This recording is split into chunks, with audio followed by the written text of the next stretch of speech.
Ça nous permet de passer au texte suivant en 1911 parce que justement, il a la question si la psychose est traitable.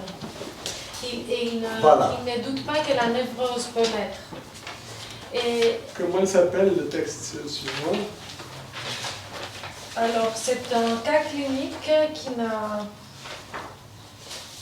C'est la psychogénèse. La psychologie de la démence. La psychogénèse dans les maladies mentales.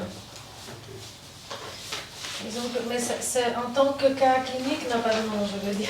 La psychogénèse dans les maladies mentales. Et ça, c'est 1911. C'est plutôt théorique.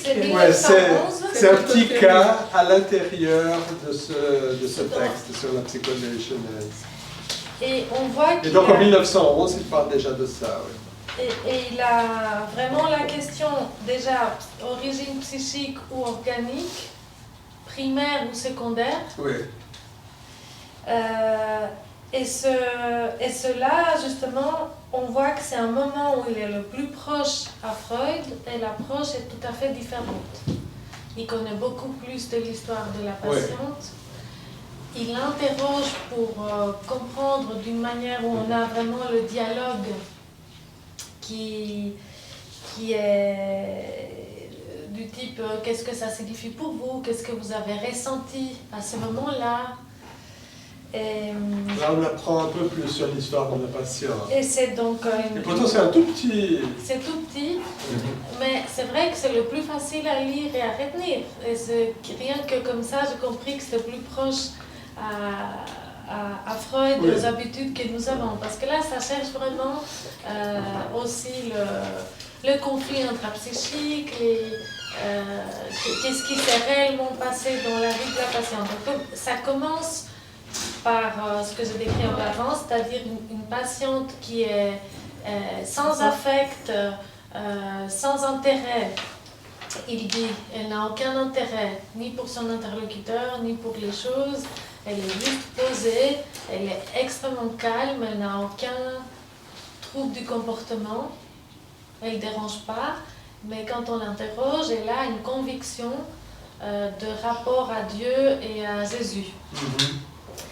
Et il n'arrive pas à dire pourquoi, depuis quand, comment. Donc il continue à l'interroger pour comprendre si c'est un lien avec un affect, une relation affective, s'il y a cette fameuse tonalité affective pour la distinguer de l'hystérie.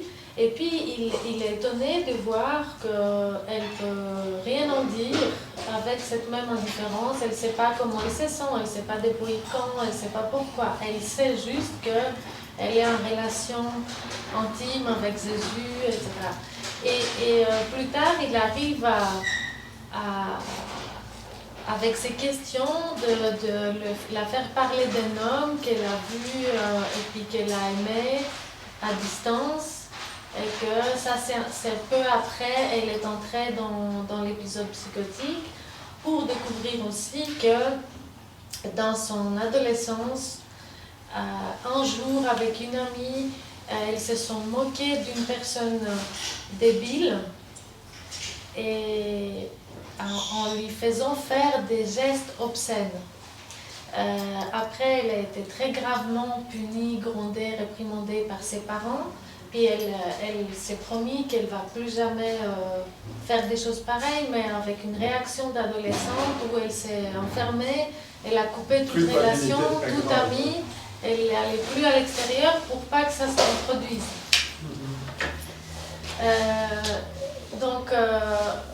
Et ce qu'il dit, c'est qu'elle avait fait déjà le choix de se couper des relations pour se protéger des espèces de traumatismes de ce type. Puis le jour qu'elle a rencontré cet homme qu'elle a aimé, l'affect était tellement intense que qu'elle ne pouvait pas le supporter. Et là, il parle d'une culpabilité. Donc il y a une trame, une série logique avec conflit intrapsychique, intensité des émotions, et concernant la sexualité,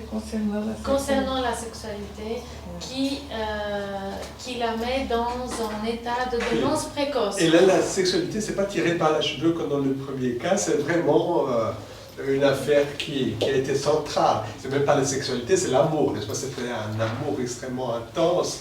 Et d'ailleurs, je pense que son truc, c'était que elle a presque comparé cet amour avec l'amour de Dieu ou de Jésus.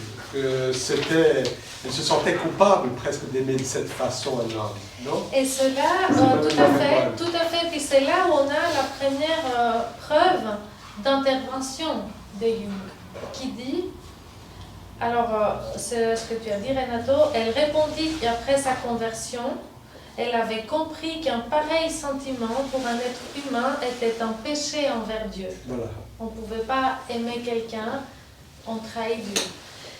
Je lui dis que ce point de vue ne pouvait pas être naturel. Je lui dis que ce point de vue ne pouvait pas être naturel, sur quoi elle avoua qu'elle avait toujours eu peur de ce genre de sentiments. Donc, c'est la première fois qu'on a une intervention écrite comme ça par Jung qui essaye de raisonner et d'aider. Ce qu'il nous dit après, c'est que donc il commence à dire que ça c'est clairement une origine psychologique. Oui. Donc là, dans son cas, il n'y a pas d'origine. Là, oui, il est vraiment dans la psychogenèse, très clairement. Alors que là, il parle d'étiologie. Il ne parle pas tellement de traitement, mais il parle d'étiologie. Oui. Mais il dit qu'elle a guéri après. Oui, c'est ça. Mais on ne sait pas comment. Alors, après l'interprétation, non? C'était pas ça? Et il dit, juste pour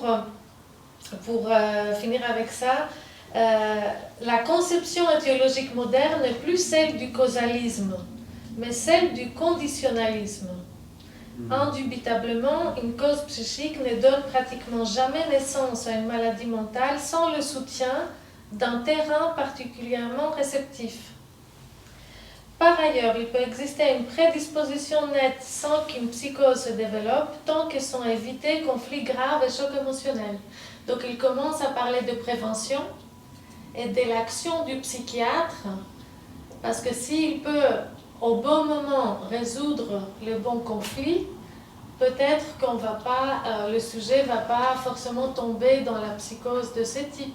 Il y a une prédisposition, il y a certains chez qui la cause organique est primaire, chez d'autres secondaire. Là, dans cette patiente, c'est clairement psychologique, elle était peut-être trop sensible, si on peut dire, en vulgarisant, et il n'y a pas eu l'intervention au bon moment. Et par la suite, donc, il parle de croire possible donc, la prévention des psychoses, et il est encore trop tôt probablement pour parler de psychothérapie de psychose. Et il met ça ensemble. C'est en 1911. 1911. Et ça, c'est un discours quand même qui reste quand même actuel dans le discours médical, psychiatrique, plutôt de l'aspect de ces différentes composantes de fragilité. Enfin, ouais, ça me semble assez étonnant de lire en 1911 que finalement on n'a pas découvert grand-chose. Je provoque un petit peu, mais il y a quand même... Mais bon, il avait beaucoup d'expérience avec les schizophrènes, hein, ouais. Donc je pense qu'il a dit ça à toute connaissance de cause, donc c'était pas évident. Il garde les deux, c'est donc la schizophrénie où il y a une destruction de la personnalité, des représentations, et qui est forcément liée aussi à une composante physiologique. Et, il parle de ça en 1911. Je pense, ouais. Oui. Je pense à la fin, à la dernière page. C'est toute la page de 175. Il va dire après, par exemple, s'il nous fallait admettre une destruction cellulaire, celle-ci aurait débuté forcément après le choc de la conversion religieuse. Et les altérations organiques auraient donc été secondaires. Il y a plus de 10 ans, j'ai expliqué qu'un grand nombre de démences précoces étaient au départ psychogènes et que par contre, les processus toxiques ou destructifs étaient secondaires. Ok, donc le primaire, c'est le psychogénèse et le primaire, c'est le psychique et le secondaire, c'est l'organique. Je ne conteste pas qu'il puisse y avoir des cas dans lesquels les processus organiques sont primaires et les troubles des fonctions psychiques secondaires. Ok. Les deux sont possibles. Mais dans le cas qu'il présente, ce qui est primaire, c'est le psychologique. Et il le lie avec un meilleur pronostic. Ah, il le dit. Mais il dit que c'est un cas plus léger d'ailleurs. Et oui, au début, il fallait dire que c'est un cas léger. Puis avant ça, il parle justement de ces cas où il faut vraiment qu'il y ait une prédisposition plus un choc émotionnel pour déclencher.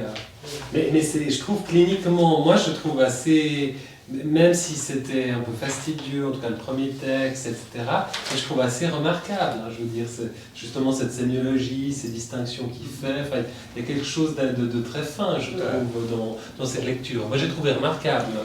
Et j'ai l'impression que ça c'est aussi un peu une lettre à Freud qui est intéressant à lire ça comme ça. Donc il va dire après, c'est pour ça que dans certains cas, l'amélioration est possible, c'est parce que c'était psychologique primairement. Et après la consultation, elle peut s'améliorer. Et dans d'autres situations, d'autres cas s'aggravent après la consultation. Et c'est là où il dit que du coup la guérison est peut-être possible. Donc dans cette patiente-là, il y a eu une attente parce que la conscience est altérée, la communication avec l'environnement, l'état de perception des réalités aussi, mais elle a eu une belle évolution. C'est vrai qu'on ne sait pas s'il a continué à l'avoir ou s'il entend que cette consultation unique où il a autorisé à avoir ses émotions en tant qu'autorité qui lui dit que ça c'est pas un péché, ça a marché. Mais voilà, ça va être très différent aussi par la suite. Ça a été différent avant, donc on voit que c'est juste une période des grandes influences par Freud où ça coïncide avec Schreber, j'ai l'impression. Et que d'ailleurs c'est lui qui a attiré l'attention sur Schreber, qui a montré à Freud ce livre. Le livre, Différent du texte de 1959. Tu as jeté un coup d'œil? Oui. Renato, juste par rapport à ça, vous ne fait pas penser un petit peu à Katharina, un petit peu, dont on parlait de Freud, où il y a cette discussion, puis ce dialogue, un petit peu. Dans ce deuxième texte, moi je trouve qu'il y a quelque chose dans le le style. Il est plus proche, comme elle disait, c'est déjà beaucoup plus proche.